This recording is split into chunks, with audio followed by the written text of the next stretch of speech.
Gauri Suryavanshi S Marathi मध्ये आपलं स्वागत। वळूया आजच्या बातमीकडे। 15 ऑगस्ट 2025 रोजी दुपारी 12 वाजता क्षीरसागर उर्फ नांजा येथील स्वामी समर्थ आध्यात्मिक केंद्र परिसरात वृक्षारोपण अभियानाचे आयोजन करण्यात आले होते। या मोहिमेचे उद्घाटन भोकरदन पोलीस स्टेशनचे पोलीस उपनिरीक्षक सागर शिंदे यांनी केले। सदर श्री स्वामी समर्थ केंद्राकडून चालवण्यात येणाऱ्या बाल संस्कार केंद्राचे पोलीस उपनिरीक्षक सागर शिंदे यांनी कौतुक करून या केंद्रांमुळे मुलांना चांगले संस्कार मिळून एक चांगली पिढी घडण्यास मदत होईल असे सांगितले। तसेच आगामी काळात होणाऱ्या पोलीस भरतीबाबत विद्यार्थ्यांना मार्गदर्शन करण्यात आले।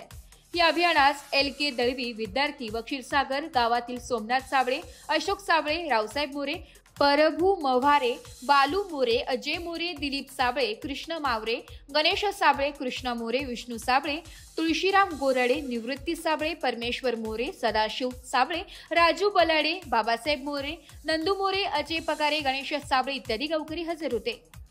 एस मराठी न्यूज साठी अमोल शिंदे, भोकरदन। अशाच नवीन ताज्या घडामोडी जाणून घेण्यासाठी आमच्या एस मराठी न्यूज चॅनलला लाईक करा, शेअर करा, सबस्क्राईब करा आणि बेल आयकॉनला क्लिक करायला विसरू नका।